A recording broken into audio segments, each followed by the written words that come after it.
Olá, boa tarde a todos. Meu nome é Isabela Fragoso, sou advogada, membro do Conselho Consultivo da Jovem Advocacia. Hoje estou participando do segundo congresso online da Jovem Advocacia na posição de mediadora. O nosso painel, na sala 3, número 48, traz o tema Políticas Afirmativas em Defesa dos Direitos Humanos. Nossa mesa é composta pelo Dr. Jerônimo Mesquita, doutora Raimunda Oliveira, doutora Germana Pinheiro e doutor Alisson Sodré de Santana. Para dar início ao nosso painel de hoje, convidaremos a doutora Raimunda Oliveira.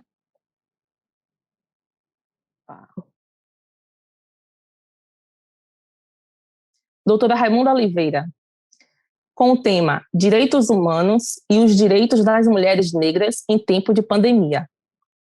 O currículo de doutora Raimunda: mulher negra, advogada popular, professora, ativista dos direitos humanos, pós-graduanda em Direito Previdenciário, Processo Civil, MBA em Direito do Previdenciário em Acidente de Trabalho.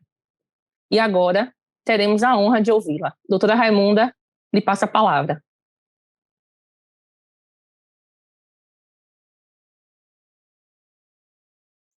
Boa tarde a todas e todos. É com grande alegria que eu estou participando desse grandioso evento, o segundo congresso online da OAB Jovem, um dos maiores eventos que a gente já teve na nossa história da advocacia. Isso é um prazer enorme para todas nós. Eu quero saudar a mesa em nome da professora e doutora Germana Pinheiro, e quero também fazer minhas felicitações por toda a dedicação, todo o carinho, todo o empenho, todo o devotamento, né, para que tudo isso acontecesse, da nossa presidenta Sara Barros, carinhosamente chamada de Sarinha por todas nós, e também agradecer ao nosso presidente da seccional, doutor Fabrício, também agradecer ao empenho do nosso eterno presidente, tesoureiro, Hermes Hilarião, a nossa queridíssima Ana Patrícia, e a todos que estão presentes, todas que estão presentes, de maneira especial ao conselho, aos conselheiros e conselheiras da OAB Jovem.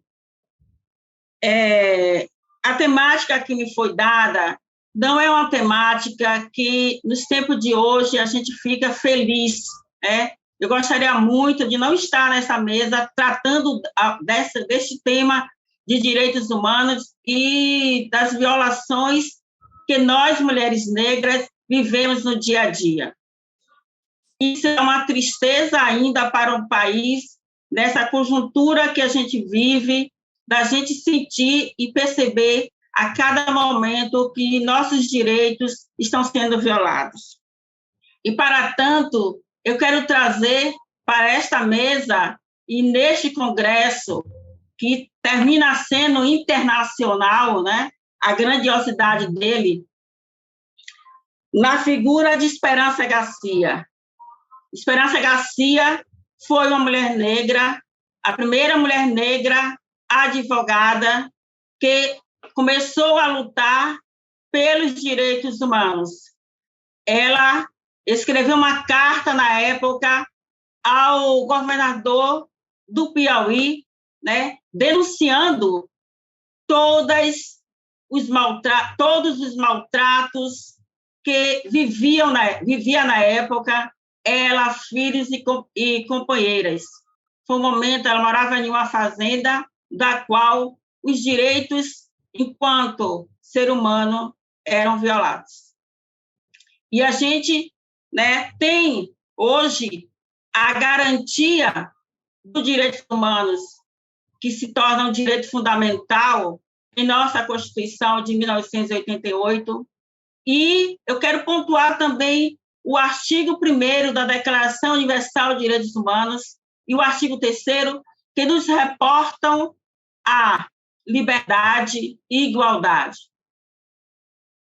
Nós, enquanto mulheres, e de maneira especial mulheres negras, quando se trata da igualdade formal, a gente tem consciência disso, mas o que a gente tem na prática, principalmente neste momento, neste desgoverno que a gente vive, é de uma violação total, da qual nós não temos direitos a termos uma moradia digna, a ter uma vida digna, a ter políticas públicas, né, em nosso país que seja condizente a todas nós, né? E não só as mulheres negras, como as comunidades chamadas de minorias, que, na verdade, não são minorias, né? Nós sabemos que são maiorias. Então, neste congresso, é importante essa fala, este meu lugar de fala, exatamente para a gente estar refletindo esse contexto. E eu trago também uma fala de Djamila Ribeiro, que Djamila nos lembra e nos faz refletir sobre representatividade. Todas nós, mulheres e mulheres negras, queremos ocupar e devemos ocupar todos os espaços, né? E a gente percebe, e a gente verifica, e a gente sente isso na nossa pele, que a gente não está nos espaços que a gente deveria ocupar. Não existe essa igualdade, né, da qual a Constituição nos garante. Existe, sim, um desequilíbrio, uma falta de harmonia. E a sociedade, essa sociedade fascista, essa sociedade racista, preconceituosa, uma sociedade formada por homens brancos que querem a cada dia nos eliminar, nos mostra que a gente tem que buscar cada vez mais de ocupar esse espaço. Só que Djamila nos diz que não basta a gente ocupar os espaços, mas a gente está nos espaços. O que é que eu digo estar nos espaços que a gente tem que ocupar? São os espaços de poder. Os espaços na qual nós, negras, possamos exercer o nosso papel. E o nosso papel é de nós termos um lugar digno na sociedade brasileira. E a gente até pode, enquanto negros e negras, estarem nesse espaço de poder apenas por estar. O que é que significa isso? Significa que a gente pode estar nesses espaços e estar representando não os seus assemelhados, mas está apenas cumprindo o bem-querer daqueles que nos colocaram, né, por enfeite. E não é isso que nós queremos. Nós queremos ocupar com todo o nosso ser, com toda a nossa devotação, estar devotado naquele espaço, estar dedicado, estar trabalhando para que ocorra realmente, aconteçam as políticas públicas, que haja esse investimento por parte dos nossos governantes, que a gente possa ter uma educação de qualidade e uma coparticipação também nos espaços, coparticipação e participação, melhor dizendo, nos espaços financeiros, que a gente percebe que nesses espaços tem pouca presença de mulheres e mulheres negras, né? Outro aspecto, seja bem-vindo, doutor Jerônimo, meu colega, meu presidente da Comissão de Direitos Humanos, e a gente falando em direitos humanos, né, a gente a cada momento, enquanto comissão, nós somos solicitadas para enfrentarmos os desafios das violações dos nossos direitos. Eu sou muito solicitada, enquanto mulher negra, né, pelas nossas assimiladas, que a cada momento sofrem feminicídio, sofrem violência doméstica, que a gente, né, neste momento de pandemia, cresceu bastante, falta de moradia, falta de emprego, fome, tudo isso trazido devido à pandemia. E com essa pandemia, as mulheres negras, segundo a Organização Internacional, foram a que mais foram infectadas. Por que elas foram mais infectadas? Porque elas estão em espaços menos privilegiados. Ou seja, no submundo, nas casas sem ventilações, sem emprego, a baixa imunidade, porque não tem alimentos suficientes, estão desempregadas, né? E isso está fazendo com que as mulheres sejam mais contaminadas e, consequentemente, contaminando toda a família e aqueles que estão ao seu redor. E aí, enquanto direitos humanos, a gente está aí batalhando a cada dia para que tenha realmente uma política de vacina para todas e todos. Esse é o nosso papel enquanto direitos humanos, enquanto ativista, né, e militantes dos direitos humanos. E nós que conhecemos um pouco a lei, e a gente não quer apenas ter leis bonitas, que mais tem em nosso país, e a gente que está militando nisso, interpretando, a gente, como direitos humanos, e fazendo parte de comissões de direitos humanos, a gente tem que buscar isso. Eu faço parte de vários organismos, né, na sociedade civil, de enfrentamento a todas essas questões de políticas públicas. Inclusive, agora estou em uma organização a nível internacional com outras mulheres de outros países que estão passando também essas violações de direitos humanos no seu país, seja nos Estados Unidos, seja em Paris, Colômbia, Argentina, né, no Uruguai, no Chile, né, todos esses países que eu tenho feito contato, que eu estou na militância, fortalecendo essa questão de enfrentamento. Aqui no Brasil, a gente tem o Comitê do Covid-19, do enfrentamento ao Covid-19, nos bairros populares. A gente está tendo uma missão enorme, fortíssima, principalmente agora que a gente quer uma mudança e a gente sente a dificuldade para enfrentar tudo isso. Então, um evento como esse é importante por isso, para a gente ratificar o nosso compromisso enquanto advogadas e advogadas negras, advogadas antirracistas, antissexistas, e a gente fazer com que realmente possa acontecer a tal políticas públicas que a gente tinha e que a gente está perdendo a cada momento. Está sendo muito difícil para todas nós, né? A gente já não tem tempo nem de dormir, porque as demandas estão sendo enormes. Os pedidos e a solicitação das companheiras estão sendo grandiosos. Então, a gente aqui traz também em cena a questão de uma frase muito interessante da professora Vilma Reis, que diz: nós temos que andar com o bico, né, e o nariz na diagonal.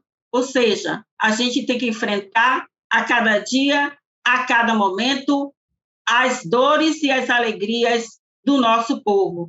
E esse povo que estou me referindo são as mulheres negras, né, do qual os seus direitos humanos estão sendo anulados, aniquilados, né? E, com isso, eu deixo esse recado para todas nós, uma reflexão. Agradeço a nossa mediadora, Isabela Fragoso, pelo seu carinho. Agradeço a cada um de nós, né, aqui presente, ao meu colega e presidente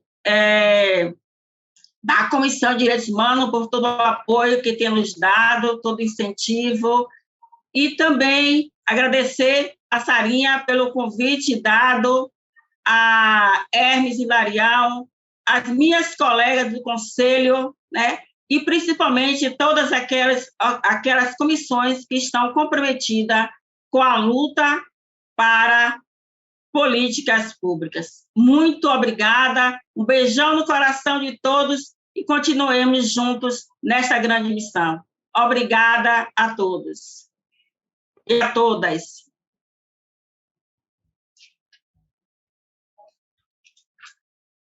Doutora Raimunda, uma salva de palmas.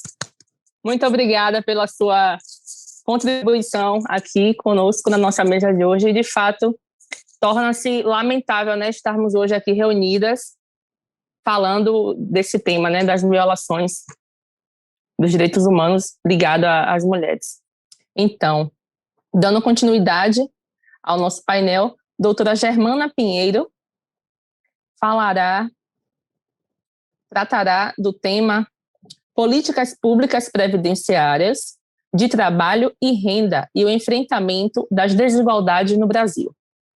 Doutora Germana é coordenadora do curso de Direito da Universidade Católica de Salvador, doutoranda e mestre em Políticas Sociais e Cidadania, membro da Comissão de Orçamentos e Finanças Públicas da OABBA e membro do Instituto Trabalho Decente, e também advogada. Doutora Germana, por gentileza, com a palavra. Boa tarde a todos e a todas. Agradeço a possibilidade de participar deste painel e contribuir com algumas reflexões. Agradeço em especial aqui a minha companheira de mesa, doutora Raimunda Oliveira, que já nos abrilhantou aí com sua palestra tão rica, e estendo esses agradecimentos aos demais componentes dessa mesa alta, doutor Jerônimo Mesquita, doutor Alisson Sodré e a nossa mediadora, a doutora Isabela. Muito obrigada.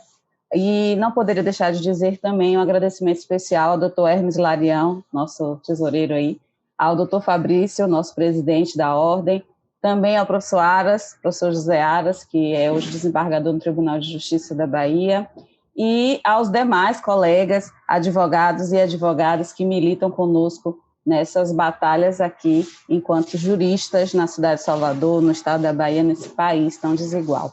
Agradeço a todos vocês a oportunidade aqui de contribuir com as reflexões desse dia e compor esse grande congresso tão aí promovido pela nossa jovem advocacia, tão rico, tão importante no cenário que vivenciamos hoje. A fala da minha colega que me antecedeu já é muito potente, uma fala muito potente, e que nos traz aí, nos chama, acredito que a fala da doutora Raimunda nos chama para a nossa responsabilidade enquanto mulheres negras e enquanto advogadas nesse lugar, que é o nosso lugar, nesse país, que é o nosso país, e é verdade aquilo que ela coloca com muita propriedade, precisamos ocupar esses espaços mesmo. Então, assim, para não me alongar e não perder meu tempo, eu gostaria de começar a minha palestra. Eu fiz aqui uma pesca para facilitar meu raciocínio, e eu começaria dizendo que o século XXI parece fadado a ser o palco de grandes eventos, para não dizer conflitos, que correspondem ainda aos anseios e polêmicas de um século breve. Um dos temas recorrentes e proeminentes refere-se à compreensão do que é ser humano em um mundo sob a égide do sistema de reprodução social do capital. Para tanto, é necessário aprofundar a análise sobre os indicadores sociais deste período, com ênfase, no meu sentir, neste recorte étnico-racial indiscutível e indissociável, além de um referencial teórico sedimentado em categorias como cidadania e racismo estrutural, aliando-se ao debate os marcos regulatórios mais relevantes na minha presente exposição, as leis previdenciárias e assistenciais. Outro ponto de necessário enfrentamento é acerca dos conceitos que envolvem as políticas públicas e os dados acerca também dos programas e ações de políticas implementadas com este recorte étnico-racial a que mencionei. Neste painel, preciso dizer e reafirmar que esse recorte que brevemente irei apresentar é parte fundamental da minha pesquisa no doutorado, considerando que irei apresentar aqui um eixo, pequena parte das minhas reflexões, e que são construídas a partir disso que o professor Basilele Malo, que é professor aqui na Unilab, na Bahia, chama de bioepistemologia, pois passa também por minha trajetória de pesquisadora negra, de mulher, de professora universitária em um país marcado pelo racismo e um mundo que enfrenta a pandemia do coronavírus e que expõe ainda mais essa questão. Não se pode olvidar que estamos no momento presente inseridos em um contexto de caos social, agravado pelo avanço desta pandemia, que asseverou o abismo social em países já fragilizados, notadamente como o Brasil, e atingiu em cheio parcela significativa de sua população, que já sofria pela vulnerabilidade da sua condição. E esta parcela tem uma cor e um gênero definido. Assim, são pessoas negras e, na maioria, mulheres. E foram essas as mais atingidas pela carência de oportunidades de vagas em trabalho formal e atendimento pelas políticas previdenciárias de assistência social.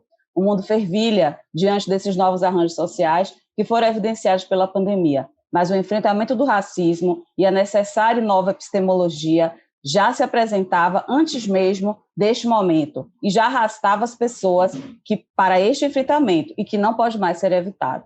A ONU divulgou uma nota na qual destaca o impacto da pandemia do novo coronavírus nas populações negras de países como o Brasil e os Estados Unidos. Neste texto, também faz referência ao assassinato do George Floyd, cujo policial branco na cidade americana de Minneapolis foi recentemente condenado, e o que nem é tanto comum, situações assim, desta natureza, chegarem a esta condenação. Este crime, à época, gerou grandes protestos naquele país e por um longo tempo, e impactou severamente o resultado das eleições presidenciais. Assim, também é possível destacar a fala da alta comissária da ONU para os Direitos Humanos, Michelle Bachelet, que alerta ao fato de que esta situação atual ela expõe desigualdades alarmantes e também indica como esta realidade alimenta aqueles protestos já citados nas cidades dos Estados Unidos. Os dados, na fala de Bachelet, os dados nos falam de um impacto devastador da Covid sobre pessoas de ascendência africana, assim como minorias étnicas em alguns países, incluindo Brasil, França, Reino Unido e os Estados Unidos.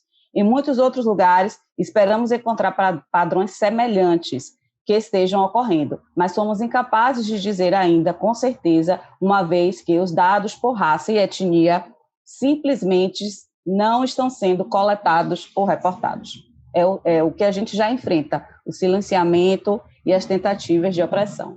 De acordo com esta nota, o Estado de São Paulo tem 62%, as pessoas negras no Estado de São Paulo têm 62% de mais probabilidade de morrer de Covid-19 do que as pessoas não negras. Segundo o DIEESE, também aí já em outro dado, a população negra ainda foi mais afetada por estes efeitos gerados pela pandemia, e com isso muitos perderam seus vínculos de emprego, e segundo aponta esse estudo, apoiado na PNAD contínua, realizado também pelo IBGE, se mostra que mais de 6,4 milhões de homens e mulheres negras saíram da força de trabalho, como ocupados ou desempregados, entre o primeiro e o segundo trimestre do ano de 2020. Isto é, perderam ou deixaram de procurar emprego por acreditar não ser possível conseguir nova colocação.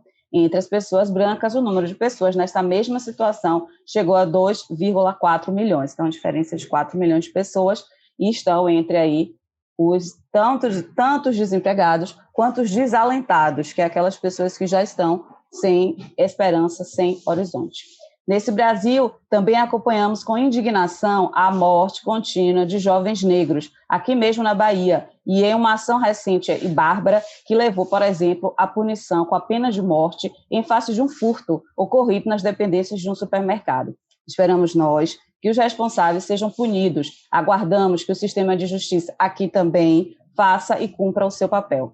Vimos ainda se repetir, Brasil afora, filas enormes em torno da Caixa Econômica Federal, por pessoas em busca do auxílio emergencial, que foi garantido pelo governo federal no ano passado, após grande pressão social e dos poderes instituídos para que houvesse uma recomposição de alguma renda para estas pessoas que já são mais vulneráveis e que se agravou em razão da pandemia. Nestas filas, era possível perceber que há uma predominância de pessoas negras, a menos que nós não aceitemos admitir o óbvio. Tempos sombrios estamos vivendo, onde precisamos reafirmar o óbvio. Além disso, também parcela expressiva da população brasileira padece ainda hoje para a obtenção dos seus benefícios previdenciários, notadamente por incapacidade temporária, o chamado auxílio-doença, a julgar também pelas filas nas agências do INSS e mesmo pela demora absurda em se conceder o pagamento devido ao segurado pela doença que o incapacita para o trabalho. Lembrando que aqui também é penalizar uma parcela mais empobrecida da população. Nos debates que levaram à aprovação da emenda constitucional 103, a famigerada reforma da Previdência, muito se falou em resolver a questão de um déficit orçamentário. No dizer de Eduardo Fagnani, no seu livro Previdência Social, um debate desonesto, é mesmo um debate bastante desonesto, já que a partir dessa mudança constitucional e infraconstitucional, observamos que para obter esta superação deste famigerado déficit, restaram sacrificados valores pagos a título de aposentadoria por incapacidade permanente ou a chamada aposentadoria por invalidez, o benefício da prestação continuada, que é o BPC, e mesmo a aposentadoria por tempo de contribuição. O Fagnani, nesse livro dele, A Previdência, um Debate Desonesto, ele chega a dizer que é obsceno que o suposto propósito de combater privilégios implique que mais de 80% da suposta economia gerada em 10 anos pela nova Previdência venha da supressão de direitos do regime geral da Previdência Social, do BPC, que é o benefício da prestação continuada, e do abono salarial. Então, o Fagnani, inclusive, mais adiante, ele apresenta dados que comprovam a sua justificativa. Nesse ponto, em breve parêntese, precisamos só refletir quem é a população que mais suportou o ônus, então, desta política implementada violentamente. População que necessita receber um salário mínimo a título de BPC, portanto, apresenta renda per capita até 1/4 de salário mínimo, e os trabalhadores doentes, que, em média, recebem entre 1 a 2 salários mínimos e que constituem a maior parte dos segurados da Previdência Social, segundo dados do Boletim de Estatística da Previdência Social disponível no site do Ministério da Economia, já que não temos mais da Previdência. Lembrando, então, que Salvador é a terceira cidade no Brasil, em números absolutos, de beneficiários do auxílio emergencial. Esse último que foi aprovado o ano passado em R$600, e esse ano foi ainda mais reduzido e sacrificado. Aqui, esse dado ainda é do ano passado, significava dizer que 772 mil pessoas em Salvador receberam esse auxílio, segundo o portal da Transparência, o que implicará em tirá-las minimamente da condição de miséria, de fome, que, aliás, voltou a assombrar esse país também.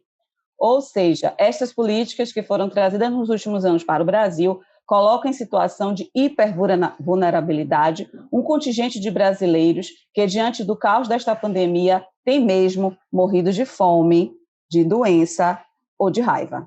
Né? Inevitável compreender que este fenômeno, no caso brasileiro, é percebido também como efeito do racismo estruturante desse país, como se pode notar no que defende Silvia Almeida e mesmo a Sueli Carneiro. O racismo, de acordo com a Sueli Carneiro, é resultado da escravidão e da ausência de políticas públicas pós o regime de escravidão. Essa desigualdade que nos sustenta até hoje e que fez tantas pessoas serem escravizadas, pessoas que foram escravizadas e não escravos, porque ninguém nasce com essa condição. Silvia Almeida ainda acrescenta: o racismo, do que ele se refere como estruturante, significa uma forma sistemática de discriminação que tem a raça como fundamento e manifestada por práticas conscientes ou inconscientes que culminam em desvantagens e privilégios para indivíduos, a depender do grupo racial que pertença, tendo dizer dele, portanto, um caráter sistêmico. Ai, nossa, Isabela, eu vou tentar aqui, então, adiantar, já que eu não tenho muito tempo, para dizer a vocês que o nosso mundo do trabalho apresenta 41,6% de brasileiros no mercado informal, dos quais 47,7% são pessoas negras, segundo a PNAD e o IBGE. Ou seja, gente, os agravamentos dos atos de racismo foram provocados pelas restrições que a pandemia nos impôs e ainda pelo aumento dessa taxa de desemprego, atingiram de forma muito mais violenta homens e mulheres negros. Conclui-se que, de fato, é urgente o estabelecimento de novos discursos, aproveitamento de narrativas que incluam as nossas vivências e apontem saídas que efetivamente garantam a emancipação e integração desse povo. E aqueles que já foram postos à margem, indo para muito além de uma leitura eurocêntrica das relações. Ou então, continuaremos a enterrar homens, mulheres, jovens e crianças negras, naturalizando esse genocídio e afirmando que suas vidas, de fato, não importam para ninguém. Estamos aqui reunidos em um evento desse porte, falando de juristas para juristas, advogados jovens e advogados mais antigos, pensando estratégias e políticas públicas. Então, vamos aproveitar esse instrumento para que sejamos, de fato, agentes de transformação nesse país. Eu estou à disposição. Mais uma vez, muito obrigada pela oportunidade. É uma alegria imensa contribuir com essa casa. Um abraço para todos. Doutora Germana Pinheiro, obrigada. Muito satisfatória da sua contribuição aqui com a gente. E estamos há mais de 1 ano e meio, não é isso, na pandemia. Então, está mais do que latente a carência de uma boa política pública previdenciária no nosso país. Então, seguindo o nosso painel, agora o nosso terceiro palestrante será Alisson Sodré de Santana, doutora Alisson, cujo tema será Ações Afirmativas no município de Salvador. Dr. Alisson Sodré de Santana é ativista antirracista, bacharel em Direito, pós-graduado em Gestão Pública, atualmente coordenador de projetos e políticas públicas da reparação na Prefeitura Municipal de Salvador. Membro do Conselho Municipal das Comunidades Negras. Dr. Alisson, por gentileza, com a palavra. Boa tarde a todos e todas.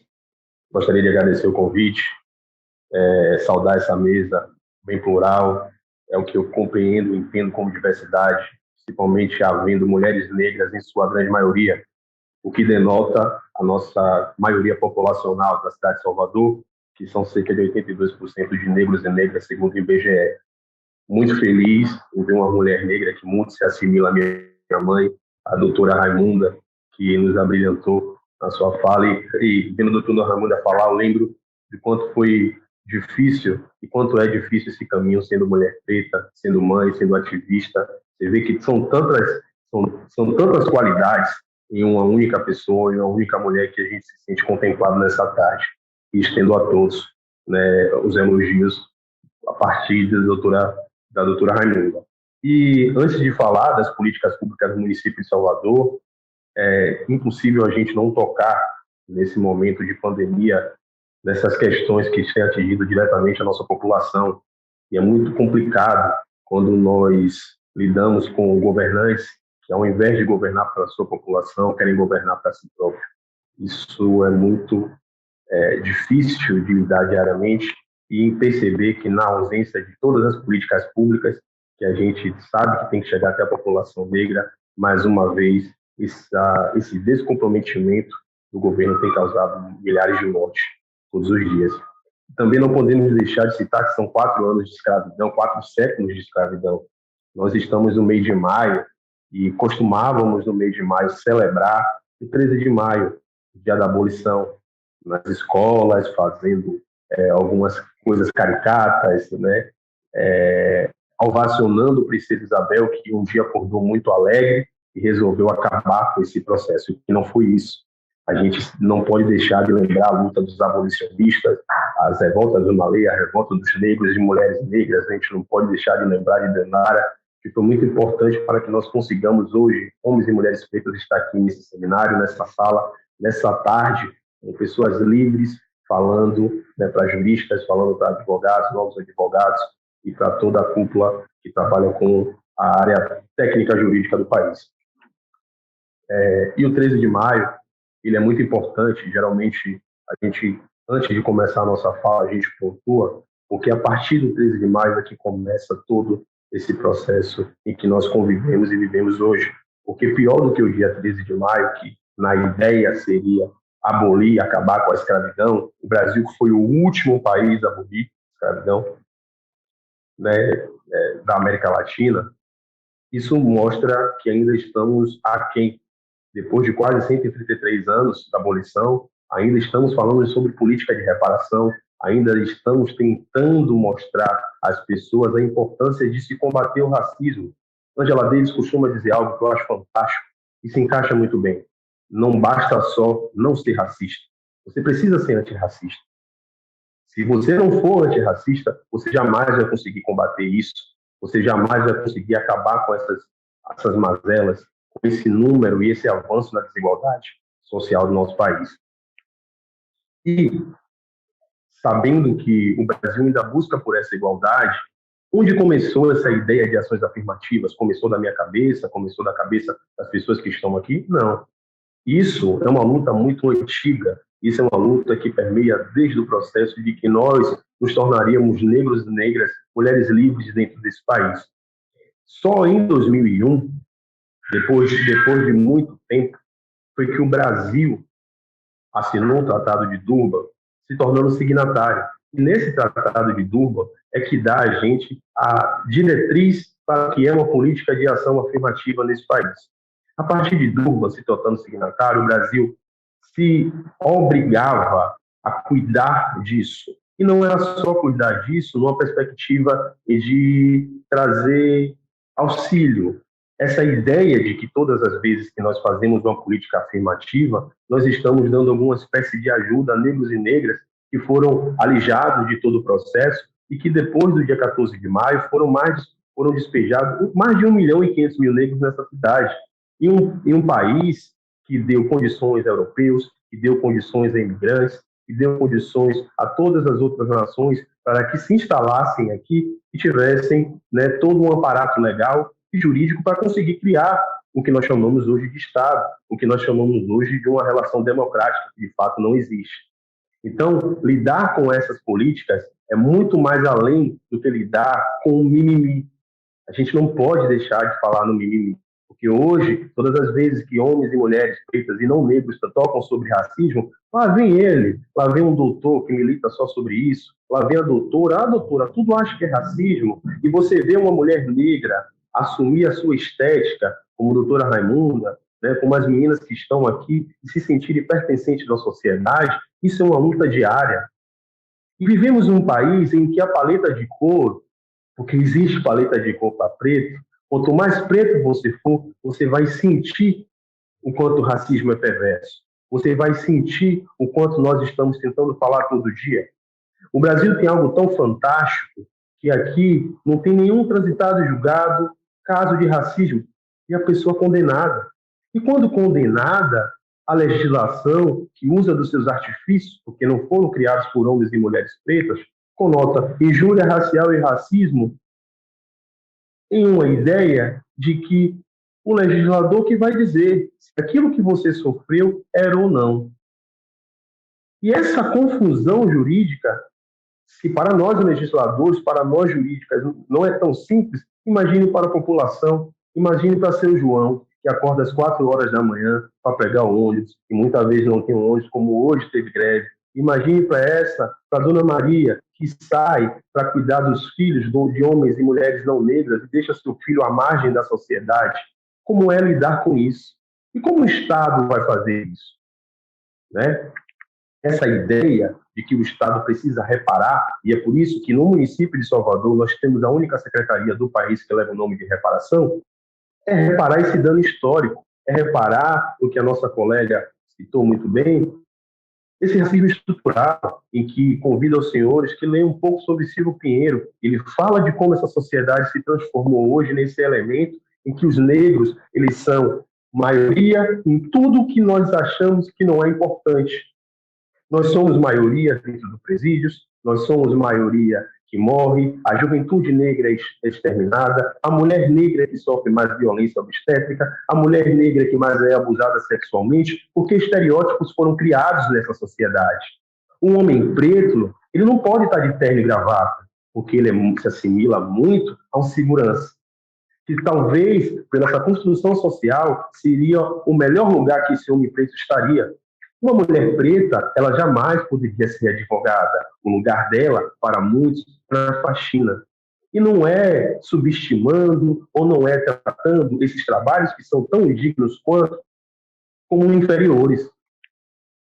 É dizer a todos vocês que nós também podemos.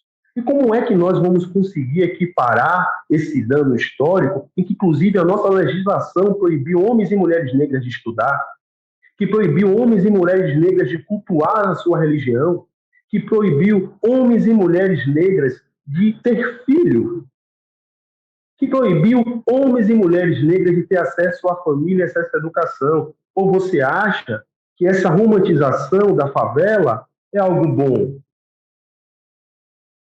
E esses estereótipos que são criados todos os dias para justamente nos distanciar do nosso povo. Eu preciso deixar algo claro aqui. Não existe racismo de preto para preto. E hoje é uma das coisas que as pessoas estão tentando confundir no dia a dia, porque o racismo é uma ideia de superioridade diante da sua raça. diante da sua cor. O racismo, ele veda a você qualquer oportunidade de sair do lugar comum. O racismo, ele tira um direito que nenhuma pessoa nesse universo poderia não ter, o direito de sonhar. E isso é muito triste. Ainda não tem no século XXI, eu vendo as colegas aqui falando sobre o quanto a Covid tem sido avassaladora para a nossa população. É muito triste você acordar e ver aquela fila imensa de senhores e senhoras querendo uma vaga na fila. É muito difícil, todas as vezes que nós somos acionados para fazer cumprir o dever de assistência dentro do próprio poder público. Então, todas essas questões, elas não podem ficar sem serem conotadas, sem serem colocadas diante disso. E aí, com essa divisão estrutural, o Brasil, em 2001, cria-se mecanismos para tratar o racismo dentro da própria estrutura. Porque a Rua da Pituba, ela tem que ser igual à Rua de Valéria. Somos cidadãos arrecadadores de impostos, somos a grande maioria dessa população e nem assim nos vemos como maioria no poder. Salvador é uma cidade negra, mas quando você vai para um congresso, quando você vai para a Câmara Legislativa ou até para dentro da prefeitura, você não vê negros em escalões, em grandes escalas, nos cargos de poder. E isso é muito complicado, porque ao ter dentro de uma estrutura secretarias de promoção de igualdade racial, a exemplo da extinta CEPI, por esse atual governo, que era uma secretaria que tinha status de ministério e que regia políticas públicas afirmativas para os negros, e quando eu falo os negros, entenda uma complexidade nisso, porque não é qualquer tipo de negro que eu estou falando. Eu estou falando também dos quilombolas. Vocês sabiam que em Salvador existe ainda quilombos? Não é quilombo só urbano, não. Quilombo, Ilha de Maré é um quilombo. E que sua grande maioria, 98% da população que está ali, são homens e mulheres negras que precisaram, para sobreviver, se distanciar do que eles chamam de continente, viver ilhados, para conseguir sobreviver. Vivem da pesca, da maricultura, da agricultura. E o homem branco vê essa atividade como algo lúdico, ver essas ações como algo de que Ilha de Maré é um paraíso, é um ecossistema que precisa ser explorado. E a Prefeitura Municipal de Salvador hoje, eu como coordenador, a professora Ivete Alves do Sacramento, uma mulher negra responsável pela implementação das cotas, porque a cota, ela não é um favor, a cota é uma reparação histórica e uma das políticas de ação afirmativa.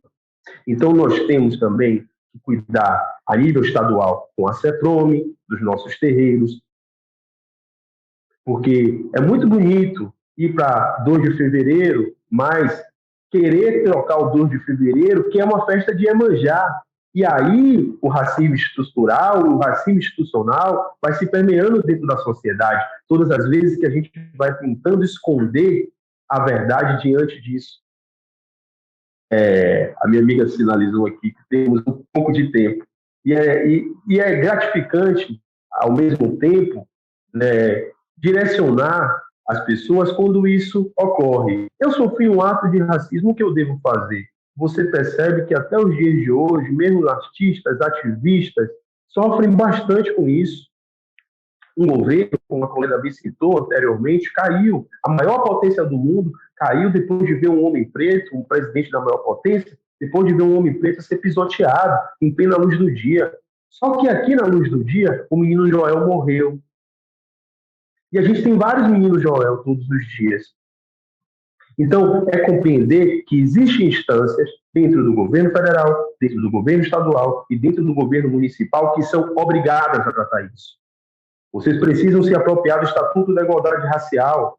Vocês precisam se apropriar da Lei 10.639, que fala do estudo de África. Ou vocês acham que a África é savariana, que só tem elefante, e todo preto que está lá não tem educação, não tem estudo? Não se esqueça que as pirâmides do Egito são da África. E não se esqueça que Cleópatra jamais, nascendo naquele espaço, teria como ser branca. Esse embranquecimento é algo que é pensado, é algo que nós devemos mudar, é algo que nós devemos trabalhar em cima disso. e muito mais. É fazer cumprir as leis que já estão aí. É fazer cumprir o dever social. É fazer cumprir com que prefeituras, que o Estado e que o governo federal não se cale diante dessas mazelas populacionais. Entender que a pobreza tendo cor é nosso dever social também mudar todas as estruturas. Não dá mais, em pleno século XXI, para estarmos fingindo que nada está acontecendo. As pessoas estão passando fome. As pessoas estão morrendo. A violência, ela irá aumentar. Essa cadeia pode bater na nossa porta amanhã. E lembrando que, sendo homem e mulher preta, nós somos a linha do risco. É o que popularmente nas comunidades as pessoas falam, a linha de corte. Você dentro do seu carro, indo para a sua casa, você não vai deixar de ser preto. Em todo momento que você achar que você não é mais preto, o racismo vai lhe mostrar que você é preto. Então, combater isso, essa luta antirracista, é muito importante para nós. Para finalizar, agradeço a todos. É importante termos mecanismos como esse, um evento de grande cunho internacional que traz aqui pessoas de altíssimo gabarito para mostrar, falar um pouco de vocês a realidade. Dentro da Prefeitura Municipal de Salvador, nós estamos na Secretaria Municipal de Reparação, que trabalha as questões étnico-raciais, políticas afirmativas e LGBT. Estamos à disposição. Tá bom, minha amiga? Obrigado a todos e todas. Tenham uma excelente tarde e excelentes aulas por aí. Obrigada, doutor Alisson Sodré. Muito positiva a sua explanação hoje aqui conosco e retocável a sua fala. E um ponto que me chamou a atenção foi a romantização, né, da favela, que é muito confortável estar no ar-condicionado, no conforto da sua casa, do seu escritório, falando em favela. E nós tivemos, né, o infeliz acontecimento recente lá no Jacarezinho do Rio de Janeiro, onde teve uma necessária, né, repercussão. Né, os meninos que pegaram a carne e que foram para o tribunal do crime, né? Exatamente. Ao invés da segurança pública, né, fazer o seu trabalho, foi... Nós sabemos como foi que aconteceu tudo. Então, mas aquela pessoa que fica em casa romantizando a favela, quando viaja, por exemplo, ao Rio de Janeiro, vai no Cristo, Pão de Açúcar, e quando sobe o morro, é na Laje do Vidigal para curtir um sambinha e um pagode. Ninguém quer fazer turismo na favela, ninguém quer conhecer a favela de perto. A favela só é bonita para quem está aqui, não para quem mora lá na favela.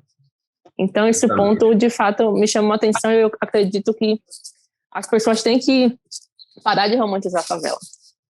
Muito obrigada. Então, dando seguimento, né, ao nosso painel de hoje, teremos o doutor Jerônimo Mesquita, cujo tema Políticas Afirmativas, Igualdade e Direitos Humanos. Doutor Jerônimo Mesquita é advogado e presidente da Comissão de Direitos Humanos da OAB Bahia. Doutor Jerônimo, por gentileza, o senhor está com a palavra. Senhoras, senhores, boa tarde. Eu queria agradecer, né, o convite do Conselho de Geodvocacia da Bahia, doutora Sara, cumprimentar a doutora Isabela Fragoso, jovem advogada, doutora Raimunda Oliveira, que nos conhecemos já há bastante tempo, professora Germana Pinheiro, doutor Alisson Sodré, agradecer também ao presidente Fabrício, né, por ter sistematizado todo esse evento junto com o doutor Hermes, nosso vice-presidente Ana Patrícia, enfim, já agradecimento Luiziana, a gente vai e não acaba na AB, né, porque é bem enorme. Mas eu falei com o doutor Hermes, a quem eu conheço há muito tempo, que eu era a pessoa errada para esse painel, que eu seria o único homem branco no universo de mulheres e homens negros e que eu ia apanhar no painel e que existe uma coisa chamada lugar de fala. Hermes não alcançou isso, não. A Ramona conhece Hermes e sabe disso. É um mundo diferente do dele. Então, assim, se fala lugar de fala, né, não é a praia dele. E eu falei, rapaz, eu não sou a melhor pessoa. Ele, não, vai. Acho que ele queria me encaixar em algum lugar, né, porque ele é meu amigo, foi generoso, pegou o 48º painel no evento em 48, todo mundo está cansado, e falou, não, Jorge, vai ali e fale por último. Mas, então, assim, eu não estou falando do lugar de homem negro militante, mas de alguém que tem alguma vivência de direitos humanos, e estou na comissão desde 2013, eu acho, 8 anos já quase. E, então, a gente teve uma série de situações que a gente foi vivendo, e no qual é preciso reconhecer esse racismo sistêmico, a qual a professora Germana se referiu na fala dela, em diversas situações, diversas coisas, inclusive, que o doutor Alisson abordou, E aí, assim, é difícil falar em igualdade, que na verdade é o tema do painel e da minha fala também, numa conjuntura que você tem a polícia que mata, e mata basicamente jovens negros, né? Quando não é a polícia que mata, é a milícia que mata, e de uma forma, assim, às vezes bárbara e truculenta, enfim. Quando não é a milícia que mata, é o supermercado que entrega a milícia para a milícia matar. Então, assim, essa forma que a gente tem organizado a sociedade, ela é muito complicada. E, assim, é preciso reconhecer que existe uma violenta letalidade policial em relação à juventude negra, né? Tem se caracterizado como genocídio ultimamente. Existe uma letalidade da própria juventude em si. Então, assim, o Atos da Violência de 2018, ele demonstra que os assassinatos violentos que tiveram no Brasil, que o Atos é nacional, 92% das vítimas eram homens, os assassinados até 2017, 75% eram negros, e 53% tinham de 15 a 29 anos. Ou seja, a grande maioria das pessoas mortas, 92%, são homens, negros e jovens. Então, existe uma seletividade, né? Já falando, eu ia falar sobre isso lá atrás, sobre o sistema penal, de escolher quem é que está sendo assassinado. Não é por acaso, existe uma limpeza social, uma coisa meio malthusiana, que é inclusive apoiada por parte expressiva da sociedade. Tanto é apoiada que o Bolsonaro se elegeu presidente com um discurso muito parecido com esse. Nós vamos matar os índios, nós vamos acabar com determinadas coisas, e assim tem sido feito. As políticas de ação social e direitos humanos têm sido desmontadas sistematicamente. Então, assim, existe um eco na sociedade de um discurso malthusiano e higienista que é muito forte, e que, assim, não há como não reconhecer que o racismo é algo estrutural da sociedade brasileira. Né? Então, você tem, por exemplo, até dentro da própria polícia, tem um manuário que é da Sociedade Brasileira de Segurança Pública, que diz o seguinte, que em 2017 e 2018, 52% dos policiais assassinados em serviço eram negros, só que só são policiais negros 37%. Então, isso diz o seguinte, que você, sendo policial negro, você tem mais risco de morrer do que o policial branco. É evidente que isso indica que existem situações de risco em que o policial negro ele vai na linha de frente. Ou seja, o racismo interno na própria corporação e a seletividade das escolhas coloca o homem negro ou a mulher negra na polícia numa situação de risco maior. Então, não é só a polícia que mata mais, o policial negro morre mais também do que o policial branco.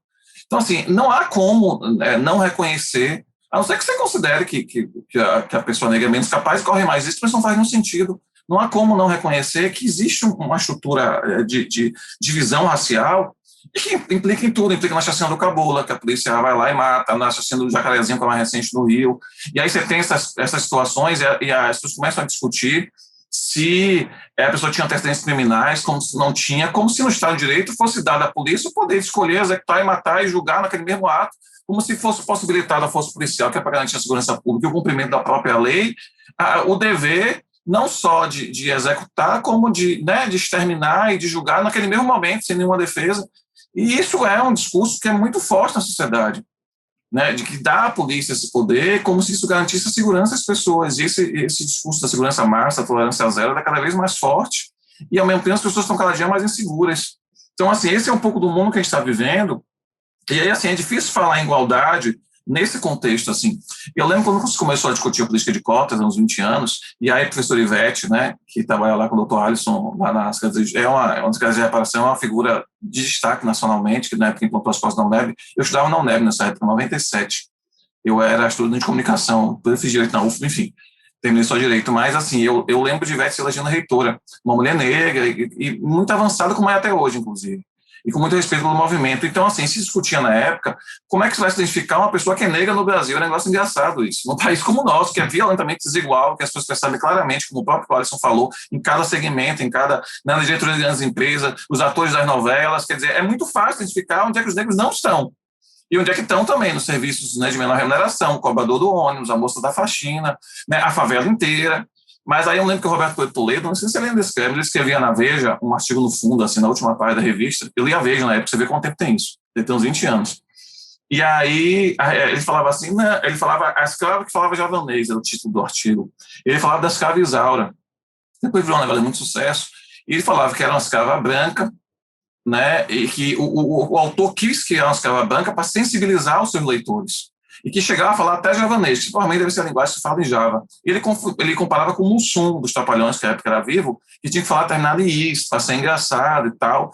E aí ele pergunta nesse artigo, onde é que estão, nas pessoas perguntam, onde é que estão os negros? É simples, você chega num restaurante da elite de São Paulo, isso é nos anos 90, você vai ver que os negros são os garçons, são as pessoas que fazem a comida, e nas mesas não tem nenhum. Então, assim, é muito fácil identificar, né, na sociedade brasileira cada função, justamente porque o racismo é sistêmico, como disse a professora Germana, porque o racismo é estrutural. Então, assim, é muito fácil perceber. Agora, assim, como reparar? E na hora de reparar isso, você diz, não, mas não dá, porque na genética todo mundo é igual, porque a raça humana, se estuda a raça humana, é uma loucura, né?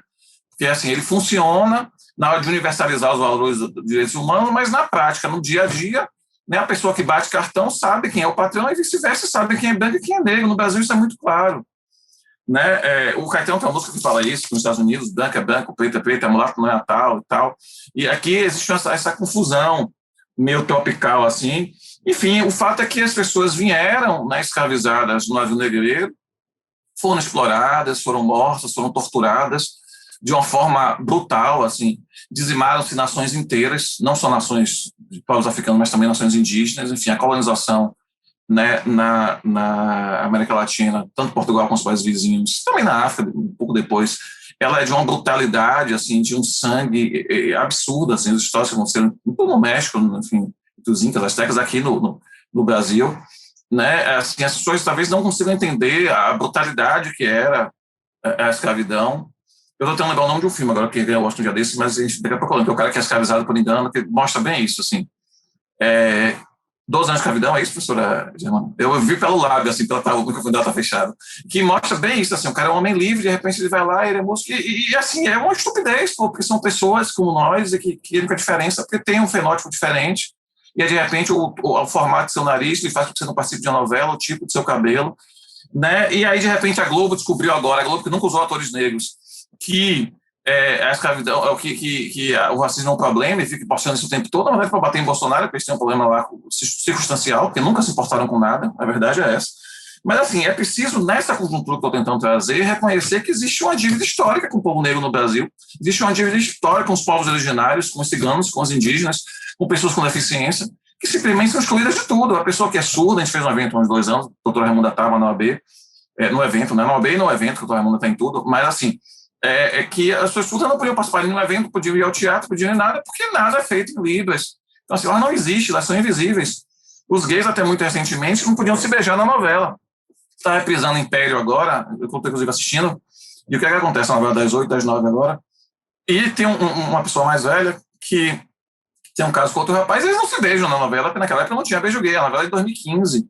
Então, assim, o grau de exclusão que as pessoas na sociedade brasileira aceitam normalmente e de invisibilidade que também os grupos têm, precisa ser revisto, e isso é revisto com a luta da gente, que é uma luta cotidiana, como eu falei, não no meu lugar de fala, que eu não sou um homem negro, mas, assim, é preciso reconhecer. Por que a OAB não discute, por exemplo? Vamos aproveitar para criticar a OAB no chão painel, acabou que não convida para mais nada. Por que a OAB não discute a ausência de negros e negras, né, doutora Raimunda, nos escritórios de advocacia grandes? Por que não discute a ausência de pessoas com deficiência? O MPT aqui da Bahia precisou fazer um TAC um dia desse para os escritórios para que contratasse mulheres negras. Gente, é um absurdo. Chega, você vê pela internet, o povo bota os sites, parece que está na Suíça ou na Suécia, todo mundo é branco e louro em Salvador, que é uma cidade violentamente negra. Então, as pessoas se formam em direito, não ingressam no mercado de trabalho, e é evidente que existe uma seleção com respeito à raça. Porque não é possível que a pessoa só tenha gente preparada que seja branca. Então, assim, por que os advogados, os escritórios são todos brancos? Por que os diretores das grandes empresas, né, das grandes corporações no Brasil, por que os atores das novelas, um ou outro, né, parece que está fazendo... Eu lembro quando eu sou a Torre de Babel, um destaque da novela que ia ter um casal negro de classe média, em 94, eu tenho 3 minutos, vou falar em 2. Então, assim, era uma surpresa nos anos 90, como se não existisse a classe média. Gilberto Gil já era muito antes disso, era filho de um homem classe média, enfim. Então, assim, a própria classe média negra é invisibilizada, inferiorizada e colocada como se colocasse um lugar. O seu lugar é esse aqui. E a política de cotas, ela serve para dar às pessoas a mesma oportunidade. Tá? Ainda que as pessoas sejam diferentes, e são, né, porque a complexidade da vida humana é absurda, mas elas dão às pessoas a possibilidade de concorrer em condições. Então, assim, se o cara teve uma escola pior porque foi da escola pública, pelo menos ele vai conseguir fazer a mesma universidade. É preciso reconhecer o papel das cotas, ainda que transitoram no serviço público, em todos os espaços. Então, assim, combater a política de cotas, já que é o tema do painel, é retornar a política do navio negreiro, é retornar a ideia de que a exclusão é algo natural, é algo da própria, né, formação da sociedade, que são fatores econômicos, ninguém tem nada a ver com isso, quando, na verdade, não é uma criação social. A exclusão, a discriminação, a violência são criações da nossa vida na sociedade, que, da mesma forma que foram criadas, podem ser descriadas, podem ser reinventadas, podem ser rediscutidas e podem ser reconstruídas. E, assim, o nosso trabalho na Comissão de Direitos Humanos, e eu agradeço muito a Raimunda pela participação dela na comissão, é tentar fazer essa discussão, que é difícil dentro da OAB, vocês não têm noção do quanto é difícil que os advogados entendam que, além do alvará, existem outras coisas que são competência da gente, são trabalho da gente também. Eu queria, acho que eu sou a última pessoa a falar do evento, né, já que esse é o último painel, eu queria agradecer a todo mundo, me desculpar por ter falado de um lugar que não era o meu, né, vou tentar, próxima vez eu falo, sei lá, de um homem branco de óculos, alguma coisa que, um homem míope, alguma coisa que eu consiga, um homem gordo já, que eu consiga me encaixar. E é uma experiência ótima, assim, foi maravilhoso ouvir Raimunda, a professora Germana, o doutor Alisson, enfim. Obrigado, Isabela, encerrei no tempo.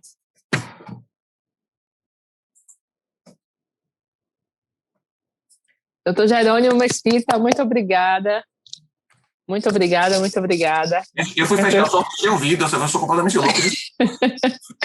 Tudo bem, sem problemas. Então, o nosso painel, né, o painel 48, acaba aqui agora, né, o nosso tema Políticas Afirmativas em Defesa dos Direitos Humanos, que contou com a participação do Dr. Jerônimo Mesquita, doutora Raimunda Oliveira, doutora Germana Pinheiro e doutor Alisson Sodré. Então, eu acabei de ver aqui na internet, no Instagram, que o nosso congresso online atingiu a marca de 8 mil inscritos. Então, uma marca bem significativa. Espero que o nosso painel tenha também obtido um grande alcance, porque é um tema muito necessário, extremamente relevante. Então é isso, agradeço também o convite a Sara Barros, a Hermes Hilarião, Dr. Fabrício Castro, presidente da nossa OAB Bahia, e muito obrigada a todos que nos acompanharam até agora. E é isso, muito obrigada, gente, eu me despeço aqui, até o próximo, tchau, tchau.